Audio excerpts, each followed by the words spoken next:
ವೀಕ್ಷಕರೇ, ಗೃಹಲಕ್ಷ್ಮಿಯರಿಗೆ ಭರ್ಜರಿ good news. ಒಂದಲ್ಲ ಎರಡಲ್ಲ 3 ಭರ್ಜರಿ ಗುಡ್ ನ್ಯೂಸ್ ಬಂದಿದ್ದಾವೆ. ಗೃಹಲಕ್ಷ್ಮಿ ಯೋಜನೆಯ ಫಲಾನುಭವಿಗಳಿಗೆ 3 ಭರ್ಜರಿ ಗುಡ್ ನ್ಯೂಸ್ ಇದ್ದಾವೆ. ಕಾಂಗ್ರೆಸ್ ಸರ್ಕಾರ ಗೃಹಲಕ್ಷ್ಮಿಯರಿಗೆ ಗುಡ್ ನ್ಯೂಸ್ ಅನ್ನು ನೀಡಿದೆ. ಹೌದು, ಈ 3 ಭರ್ಜರಿ ಗುಡ್ ನ್ಯೂಸ್ ತುಂಬಾ ಅಂತಂದ್ರೆ ತುಂಬಾನೇ ಇಂಪಾರ್ಟೆಂಟು. ಈ ವಿಡಿಯೋನ ನೋಡ್ತಾ ಇರುವಂತಹ ಪ್ರತಿಯೊಬ್ಬ ವೀಕ್ಷಕರು ಕೂಡ ಈ ವಿಡಿಯೋನ ಸಂಪೂರ್ಣವಾಗಿ ಕೊನೆಯವರೆಗೂ ಕೂಡ ನೋಡಿ. ಈ ವಿಡಿಯೋ ಆದಷ್ಟು ನಾನು ಶಾರ್ಟ್ ಮಾಡ್ತಾನೆ. ಸೊ ಈ ವಿಡಿಯೋ ನಿಮಗೆ ಎಷ್ಟು ಇಂಪಾರ್ಟೆಂಟ್ ಅಂತಂದ್ರೆ ನೋಡಿ, ನೀವು ಗೃಹಲಕ್ಷ್ಮಿ ಯೋಜನೆಯಿಂದ ಪ್ರತಿ ತಿಂಗಳು ಕೂಡ 2,000 ರೂಪಾಯಿ ಹಣ ಪಡಿತಾ ಇದ್ದೀರಾ ಅಂತಂದ್ರೆ ಈ ವಿಡಿಯೋನ ನೀವು ಮಸ್ಟ್ ಅಂಡ್ ಶುಡ್ ಆಗಿ ನೋಡಲೇಬೇಕು. ಸೊ ಇದರಿಂದ ನಿಮಗೆ ಗೊತ್ತಾಗುತ್ತೆ ಈ 3 ಭರ್ಜರಿ ಗುಡ್ ನ್ಯೂಸ್ಗಳು ಏನು ಅಂತ. ಓಕೆ, ತಡ ಮಾಡೋದು ಬೇಡ. ಇವಾಗ ಒಂದಾದ್ಮೇಲೆ ಒಂದೊಂದಾಗಿ ನಿಮಗೆ 3 ಅಪ್ಡೇಟ್ಗಳನ್ನ, ಈ 3 ಭರ್ಜರಿ ಗುಡ್ ನ್ಯೂಸ್ಗಳನ್ನ ನಾನು ನಿಮಗೆ ಈ ಒಂದೇ ವಿಡಿಯೋದಲ್ಲಿ ತಿಳಿಸಿಕೊಡುವಂತಹ ಕಾರಣ, ಸ್ವಲ್ಪ ಈ ವಿಡಿಯೋ ನಿಮಗೆ ಮಿಡಲ್ ಅಲ್ಲಿ ಸ್ವಲ್ಪ ಬೋರ್ ಬರ್ಬೋದು. ಆದರೆ ನಾನು ಹೇಳ್ತಾನೆ, ನಿಮಗೆ ನಾನು ಪದೇ ಪದೇ ಹೇಳೋದಿಲ್ಲ, ಇದೊಂದು ಸರಿ ಫೈನಲ್ ಆಗಿ ಹೇಳ್ತಾನೆ. ನೋಡಿ ಸ್ನೇಹಿತರೆ, ಈ ವಿಡಿಯೋನ ಸಂಪೂರ್ಣವಾಗಿ ಕೊನೆಯವರೆಗೂ ಕೂಡ ನೋಡಿ, ಎಲ್ಲೂ ಕೂಡ ಸ್ಕಿಪ್ ಮಾಡಬೇಡಿ. ಮಿಡಲ್ ಕೂಡ ನೀವು ಸ್ಕಿಪ್ ಮಾಡಿ ನೋಡಿದರೆ ಖಂಡಿತ ನಿಮಗೆ ಅರ್ಥ ಆಗೋದಿಲ್ಲ. ಈ ವಿಡಿಯೋ ತುಂಬಾ ಅಂತಂದರೆ ತುಂಬಾನೇ ಇಂಪಾರ್ಟೆಂಟು. ಓಕೆನಾ, ಇವಾಗ ಬನ್ನಿ ನೇರವಾಗಿ ವಿಷಯಕ್ಕೆ ಬಂದುಬೇಡೋಣ. ನೋಡಿ, ರಾಜ್ಯದ ಎಲ್ಲ ಒಂದು ಗೃಹಲಕ್ಷ್ಮಿಯರಿಗೂ ಕೂಡ ಈ ಒಂದು ಮಾಹಿತಿ ಅಪ್ಲೈ ಆಗುತ್ತೆ. ಎಲ್ಲರಿಗೂ ಕೂಡ, ಯಾರ ಬಳಿ ರೇಷನ್ ಕಾರ್ಡ್ಗಳಿದ್ದಾವೆ ಅಂಥವರ ಎಲ್ಲರಿಗೂ ಕೂಡ ಈ 3 ಭರ್ಜರಿ ಗುಡ್ ನ್ಯೂಸ್, ಈ 3 ಅಪ್ಡೇಟ್ಗಳು ಕೂಡ ಅವರಿಗೆ ಅಪ್ಲೈ ಆಗುತ್ತೆ. ಹಾಗಾದರೆ ಬನ್ನಿ, ತಡ ಮಾಡೋದು ಬೇಡ, ಈ 3 ಅಪ್ಡೇಟನ್ನು ತಿಳ್ಕೊಳ್ತಾ ಹೋಗೋಣ. ವೀಕ್ಷಕರು ನೋಡಿ, ನೀವೇನಾದರೂ ಮೊದಲನೆಯ ಬಾರಿಗೆ ನಮ್ಮ ಚಾನಲ್ಗೆ ಭೇಟಿ ನೀಡಿದರೆ ಹಾಗೂ ಇನ್ನೂ ಸಬ್ಸ್ಕ್ರೈಬ್ ಆಗದಿದ್ದರೆ ಈಗಲೇ ಕೆಳಗಡೆ ಕಾಣುವಂತಹ ಸಬ್ಸ್ಕ್ರೈಬ್ ಬಟನ್ ಮೇಲೆ ಕ್ಲಿಕ್ ಮಾಡಿಬಿಟ್ಟು ಪ್ರತಿಯೊಬ್ಬರು ಕೂಡ ಸಬ್ಸ್ಕ್ರೈಬ್ ಆಗಿ. ನೀವು ಸಬ್ಸ್ಕ್ರೈಬ್ ಬಟನ್ ಮೇಲೆ ಕ್ಲಿಕ್ ಮಾಡಿದಾಗ ಅಲ್ಲಿ ಒಂದು ಬೆಲ್ ಐಕಾನ್ ಕಾಣುತ್ತೆ, ಅದನ್ನು ಆಲ್ ಅಂತ ಸೆಲೆಕ್ಟ್ ಮಾಡ್ಕೊಳ್ಳಿ. ಮತ್ತು ನೀವು ಸಬ್ಸ್ಕ್ರೈಬ್ ಬಟನ್ ಮೇಲೆ ಕ್ಲಿಕ್ ಮಾಡಿದಾಗ ನಿಮ್ಮ ಎಡಗಡೆ ಸೈಡ್ ಒಂದು ಲೈಕ್ ಬಟನ್ ಕಾಣುತ್ತೆ, ಆ ಲೈಕ್ ಬಟನ್ ಮೇಲೆ ಪ್ರೆಸ್ ಮಾಡಿ ಒಂದೇ ಒಂದು ಲೈಕ್ ಅನ್ನು ನೀವು ನಮಗೆ ನೀಡಬಹುದು. ನಾನು 1,000 ಲೈಕ್ಗಳನ್ನು ಈ ವಿಡಿಯೋಕ್ಕೆ ನಿಮ್ಮಿಂದ ಆಕ್ಟಿವೇಟ್ ಮಾಡ್ತಾ ಇದ್ದೇನೆ. ನೀವೆಲ್ಲರೂ ಕೂಡ ಮಾಡಿದರೆ ಖಂಡಿತ ಹಾಗೆ ಆಗುತ್ತೆ. ಈ ವಿಡಿಯೋ ನೋಡ್ತಾ ಇರುವಂತಹ ಪ್ರತಿಯೊಬ್ಬ ವೀಕ್ಷಕರು ಕೂಡ ಲೈಕ್ ಮಾಡೋದನ್ನ ಮರಿಬೇಡಿ. ನೋಡಿ, ರಾಜ್ಯದ ಎಲ್ಲ ಗೃಹಲಕ್ಷ್ಮಿಯರಿಗೆ ವಿಷಯ ಏನಂತಂದ್ರೆ, ಇದು ಮೊದಲನೆಯ ಅಪ್ಡೇಟ್ ಆಗಿರುತ್ತೆ. ಸೊ ಸರಿಯಾಗಿ ಕೇಳಿಸ್ಕೊಳ್ಳಿ, ಈ ಮೊದಲನೆಯ ಅಪ್ಡೇಟ್ ತುಂಬಾನೇ ಇಂಪಾರ್ಟೆಂಟ್ ಆಗಿರುವಂತಹ ಅಪ್ಡೇಟು. ನೋಡಿ, ಇಲ್ಲಿ 14 ಲಕ್ಷಕ್ಕಿಂತ BPL ರೇಷನ್ ಕಾರ್ಡ್ಗಳು APL ಆಗಿ ಕನ್ವರ್ಟ್ ಆಗಿದ್ದಾವೆ. ಇಲ್ಲಿ ಸುಮಾರು 14 ಲಕ್ಷಕ್ಕಿಂತ ಹೆಚ್ಚು ಒಂದು BPL ರೇಷನ್ ಕಾರ್ಡ್ಗಳು APL ಆಗಿ ಕನ್ವರ್ಟ್ ಆಗಿದ್ದಾವೆ. ಆದರೆ ನೀವು ಅನ್ಕೋಬಹುದು ನಮ್ದು ಆಗಿಲ್ಲ ಅಂತ. ಸೊ ನಿಮಗೂ ಕೂಡ ಒಂದು ಅಪ್ಡೇಟ್ ಇದೆ, ನೋಡೋಣ ಬನ್ನಿ. ನೋಡಿ, ಅದರಿಂದ BPL ರೇಷನ್ ಕಾರ್ಡು APL ಆಗಿ ಕನ್ವರ್ಟ್ ಆಗಿದ್ದಾವೆ. ಯಾಕಂತಂದರೆ ನಿಮ್ಗೆಲ್ಲರಿಗೂ ಕೂಡ ಗೊತ್ತೇ ಇದೆ, ಅವರು ಅನರ್ಹರು ಇದ್ದರಂತೆ, ಅವರ ಒಂದು ರೇಷನ್ ಕಾರ್ಡ್ಗಳನ್ನು ಇವರು BPL ಇಂದ APLಗೆ ಕನ್ವರ್ಟ್ ಮಾಡಿದ್ದಾರೆ ಅಂತ ಇವಾಗ ಆಲ್ರೆಡಿ ನಾನು ನಿಮಗೆ ಹೇಳಿದ್ದೇನೆ. ಆದರೆ ಇಲ್ಲಿ BPL ರೇಷನ್ ಕಾರ್ಡ್ APL ಆಗಿ ಕನ್ವರ್ಟ್ ಆಗಿದ್ದರೂ ಕೂಡ ಸಿದ್ದರಾಮಯ್ಯನವರು ತಿಳಿಸಿದ್ದಾರೆ, ಯಾವುದೇ ರೀತಿ ತೊಂದರೆ ಇಲ್ಲ. ನೋಡಿ, ನಿಮ್ಮ ಗೃಹಲಕ್ಷ್ಮಿ ಯೋಜನೆಗೆ ಯಾವುದೇ ರೀತಿ ಒಂದು ತೊಂದರೆ ಅನ್ನೋದು ಇರೋದಿಲ್ಲ. ಮತ್ತು ಈ BPL ರೇಷನ್ ಕಾರ್ಡನ್ನು APL ಆಗಿದ್ರೂ ಕೂಡ ಗೃಹಲಕ್ಷ್ಮಿ ಯೋಜನೆಯ ಹಣ ಬಂದೇ ಬರುತ್ತೆ. ಇದರಲ್ಲಿ ಯಾವುದೇ ರೀತಿ ಒಂದು ಡೌಟ್ ಇಲ್ಲ. ನೀವು ಪ್ರತಿ ತಿಂಗಳು ಕೂಡ 2,000 ರೂಪಾಯಿ ಹಣ ಈ ಗೃಹಲಕ್ಷ್ಮಿ ಯೋಜನೆಯಿಂದ ಪಡಿತಾ ಇದ್ದೀರಲ್ವಾ. ಸೊ ಇದರಲ್ಲಿ ಯಾವುದೇ ರೀತಿ ಒಂದು ಮಹತ್ವದ ಒಂದು ಘೋಷಣೆ ಏನಂತಂದರೆ, ನೀವು ಪ್ರತಿ ತಿಂಗಳು ಕೂಡ APL ಆಗಲಿ ಅಥವಾ BPL ಆಗಲಿ ಅಥವಾ ಅಂತ್ಯೋದಯ ಕಾರ್ಡ್ಗಳಾಗಲಿ, ಯಾವುದೇ ಒಂದು ರೇಷನ್ ಕಾರ್ಡ್ಗಳಾಗಲಿ ನಿಮಗೆ ಪ್ರತಿ ತಿಂಗಳು ಕೂಡ ಈ ಹಣ ಬಂದೇ ಬರುತ್ತೆ ಅಂತ ಇಲ್ಲಿ ಸ್ವತಃ ಸಿದ್ದರಾಮಯ್ಯನವರೇ ಮಾಹಿತಿಯನ್ನು ಕೊಟ್ಟಿದ್ದಾರೆ. ನೋಡಿ, ಹಾಗಾದರೆ ಇಲ್ಲಿ ಯಾವ ಒಂದು ಹಣ ಅವರಿಗೆ ಬರೋದಿಲ್ಲ ಅಂತಂದರೆ, ಅನ್ನಭಾಗ್ಯ ಯೋಜನೆಯ ಅಕ್ಕಿ ಹಣ ಅವರಿಗೆ ಬರೋದಿಲ್ಲ ಸ್ನೇಹಿತರೆ. ನೋಡಿ, ಅವರಿಗೆ ಈ ಗೃಹಲಕ್ಷ್ಮಿ ಯೋಜನೆಯ ಹಣ ಬರುತ್ತೆ. ಸೊ ಇದೊಂದು ತುಂಬಾ ಇಂಪಾರ್ಟೆಂಟು. ಇವಾಗ ಈ ಎರಡನೆಯ ಅಪ್ಡೇಟನ್ನು ನೀವು ಕೇಳಿಸ್ಕೊಂಡ್ರಿ ಅಂತಂದರೆ, ಇದು ಇದಕ್ಕಿಂತ ತುಂಬಾ ಇಂಪಾರ್ಟೆಂಟ್ ಆಗಿದೆ. ಈ ಅಪ್ಡೇಟನ್ನು ಕೇಳೋಕ್ಕಿಂತ ಮೊದಲು ಯಾರಿನ್ನೂ ಲೈಕ್ ಮಾಡಿಲ್ಲ, ಪ್ರತಿಯೊಬ್ಬರು ಕೂಡ ಲೈಕ್ ಮಾಡಿ.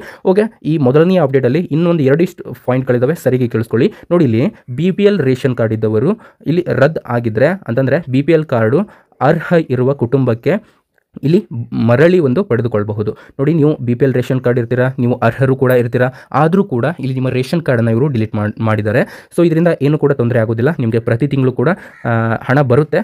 ಅದನ್ನು ನೀವು ಮತ್ತೊಮ್ಮೆ ಸರ್ಕಾರಕ್ಕೆ ತಿಳಿಸ್ಬೇಕಂತೆ. ನೋಡಿ, 24 ಗಂಟೆಯ ಒಳಗೆ ರಿಟರ್ನ್ ಮಾಡುತ್ತೇವೆ, ಆ ವಿಷಯವನ್ನು ನಮಗೆ ತಿಳಿಸಿ ಎಂದು ಸಿದ್ದರಾಮಯ್ಯನವರು ಸ್ವತಃ ಹೇಳಿದ್ದಾರೆ ಸ್ನೇಹಿತರೆ. ನೋಡಿ, ಈ ಒಂದು ಭರ್ಜರಿ ಗುಡ್ ನ್ಯೂಸು ಮೊದಲನೆಯ ಒಂದು ಭರ್ಜರಿ ಗುಡ್ ನ್ಯೂಸು. ಇವಾಗ ಎರಡನೆಯ ಒಂದು ಭರ್ಜರಿ ಗುಡ್ ನ್ಯೂಸು. ನಾನು ಹೇಳಿದೆ ನಿಮಗೆ ಇದು ತುಂಬಾ ಇಂಪಾರ್ಟೆಂಟು ಅಂತ, ಹಾಗಾಗಿ ಸರಿಯಾಗಿ ಕೇಳಿಸ್ಕೊಳ್ಳಿ. ನೋಡಿ, ಈ ಎರಡನೆಯ ಅಪ್ಡೇಟು ಹಲವಾರು ಟೀಕೆಗಳನ್ನು ಎದುರಿಸಿ ಯಾವುದೇ ಯೋಜನೆಗಳು ಬಂದ್ ಆಗೋಲ್ಲ ಅಂತ ಸ್ವತಃ CM ಸಿದ್ದರಾಮಯ್ಯನವರು ತಿಳಿಸಿದ್ದಾರೆ. ಆದರೆ ಇಲ್ಲಿ ಯಾವುದೇ 5 ಗ್ಯಾರಂಟಿಗಳು ಕೂಡ ಬಂದ್ ಆಗಲ್ಲ, ರದ್ದು ಆಗಲ್ಲ ಎಂದು ಕೂಡ ಸಿದ್ದರಾಮಯ್ಯನವರು ಈಗಾಗಲೇ ತಿಳಿಸಿದ್ದಾರೆ ಸ್ನೇಹಿತರೆ. ನಿಮಗೆ ಇದ್ರ ಬಗ್ಗೆ ಏನು ಜಾಸ್ತಿ ಮಾತಾಡೋದು ಬೇಡ. ಇವರು ಏನು ಹೇಳಿದ್ದಾರೆ ಅಂತಂದರೆ, ಎರಡನೆಯ ಅಪ್ಡೇಟಲ್ಲಿ ನಿಮಗೆ ಏನು ಪ್ರತಿ ತಿಂಗಳು ಕೂಡ ನೀವು ಗೃಹಲಕ್ಷ್ಮಿ ಯೋಜನೆಯ ಹಣವನ್ನು ಪಡ್ಕೊಳ್ತಾ ಇದ್ರಲ್ವಾ.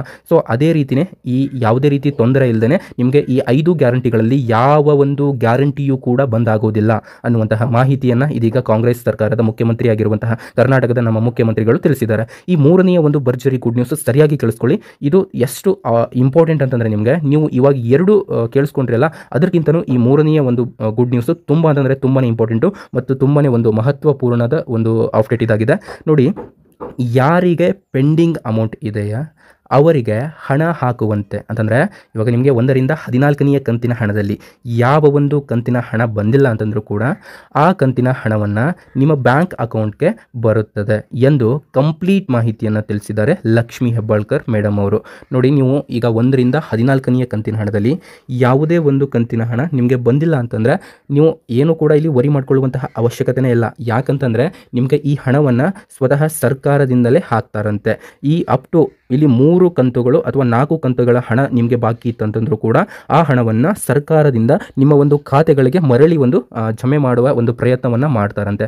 ಮತ್ತು 15ನೇ ಕಂತಿನ ಹಣ ಡಿಸೆಂಬರ್ 1ನೇ ವಾರದಲ್ಲಿ ಬರುತ್ತದೆ. ಸ್ನೇಹಿತರೆ ನೋಡಿ, ಈ ಒಂದು ಭರ್ಜರಿ ಗುಡ್ ನ್ಯೂಸೇ ನಾನು ನಿಮಗೆ ಇಷ್ಟು ತನಕ ಹೇಳಬೇಕು ಅಂತ ಅಂದ್ಕೊಂಡಿದ್ದೆ. ನೋಡಿ, 15ನೇ ಕಂತಿನ ಹಣ ಡಿಸೆಂಬರ್ 1ನೇ ವಾರದಲ್ಲಿನೇ ಇದು ನಿಮ್ಮ ಖಾತೆಗಳಿಗೆ ಬರುತ್ತೆ. ಮತ್ತು 15ನೇ ಕಂತಿನ ಹಣ ಬಂದ ಇಲ್ಲಿ ಯಾವುದೇ ರೀತಿ ಸಮಸ್ಯೆ ಇರೋದಿಲ್ಲ. ಬಂದ ನಂತರ ಯಾವುದೇ ಒಂದು ಕಂತು ತಡವಾಗಿ ಬರುವುದಿಲ್ಲ ಎಂದು ತಿಳಿಸಿದ್ದಾರೆ. ನೋಡಿ, ಲಕ್ಷ್ಮೀ ಹೆಬ್ಬಾಳ್ಕರ್ ಮೇಡಮ್ ಹೇಳಿದ್ದಾರೆ, 15ನೇ ಕಂತಿನ ಹಣ ಬಂದ ನಂತರ ಯಾವುದೇ ಒಂದು ಕಂತಿನ ಹಣ ತಡವಾಗಿ ಬರುವುದಿಲ್ಲ. ಇನ್ ಕೇಸ್ 15ನೇ ಕಂತಿನ ಹಣ ಸ್ವಲ್ಪ ತಡವಾಗಿ ಬರ್ಬೋದು, ಆದರೆ ನಾವು ಇನ್ಮೇಲೆ ಹಾಕ್ತೇವೆ ಅಲ್ಲ, ಸೊ ಯಾವುದೇ ರೀತಿ ಹಣನೂ ಕೂಡ ನಿಮ್ಮ ಖಾತೆಗಳಿಗೆ ತಡವಾಗಿ ಬರುವುದಿಲ್ಲ. ಪ್ರತಿ ತಿಂಗಳು ಕೂಡ ಇಂತಿಂಥ ಸಮಯ ಅಂತ ಇರುತ್ತೆ, ಆ ಸಮಯದಲ್ಲಿನೇ ನಿಮಗೆ ಹಣ ನೇರವಾಗಿ ನಿಮ್ಮ ಖಾತೆಗಳಿಗೆ ವರ್ಗಾವಣೆ ಆಗುತ್ತೆ ಅಂತ ಲಕ್ಷ್ಮೀ ಹೆಬ್ಬಾಳ್ಕರ್ ಮೇಡಮ್ ಅವರು ಇದಾಗಲೇ ಒಂದು ಮಹತ್ವಪೂರ್ಣವಾದಂತಹ ಒಂದು ಭರ್ಜರಿ ಗುಡ್ ನ್ಯೂಸನ್ನು ಕೊಟ್ಟಿದ್ದಾರೆ. ಮತ್ತು ಅನ್ನಭಾಗ್ಯ ಯೋಜನೆಯಲ್ಲಿ ಯಾರ್ಯಾರು BPL ಕಾರ್ಡ್ ಅಥವಾ APL ಕಾರ್ಡ್ಗೆ ಕನ್ವರ್ಟ್ ಆಗಿದೆಯೋ ಅವರಿಗೆ ಅನ್ನಭಾಗ್ಯ ಯೋಜನೆಯ ಹಣ ಬರುತ್ತದೆ.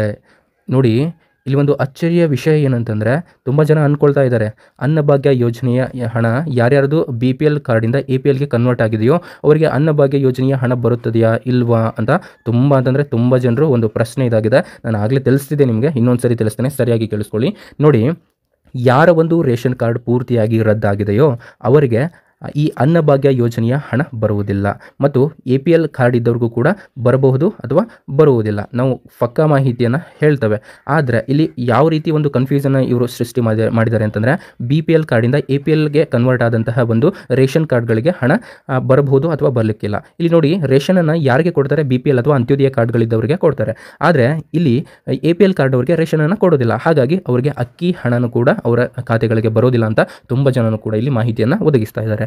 ಆದರೆ ಇಲ್ಲಿ ಇನ್ನೊಂದು ಏನು ಪ್ರಮುಖವಾದಂತಹ ಮಾಹಿತಿ ಅಂತಂದರೆ, ಯಾರ ಒಂದು ರೇಷನ್ ಕಾರ್ಡು ಪೂರ್ತಿಯಾಗಿ ರದ್ದಾಗಿದೆಯೋ ಅಂತಂದರೆ APL ಇದ್ದು ಅದು ರದ್ದಾಗಿದ್ದರೆ ಅಥವಾ BPL ಇದ್ದು ಅದು ರದ್ದಾಗಿದ್ದರೆ ಅಥವಾ ಅಂತ್ಯೋದಯ ಕಾರ್ಡ್ ಇದ್ದು ಅದು ಕೂಡ ರದ್ದಾಗಿದ್ದರೆ ಇಲ್ಲಿ ನಿಮ್ಗೆ ಏನು ಮಾಡ್ತಾರೆ ಅಂತಂದರೆ, ಯಾವುದೇ ರೀತಿ ಗೃಹಲಕ್ಷ್ಮಿ ಆಗಲಿ ಅಥವಾ ಕೇಂದ್ರ ಸರ್ಕಾರದ ಯೋಜನೆಗಳು ಆಗಲಿ ಅಂತಂದರೆ ಹಲವಾರು ಯೋಜನೆಗಳಿರ್ತವೆ.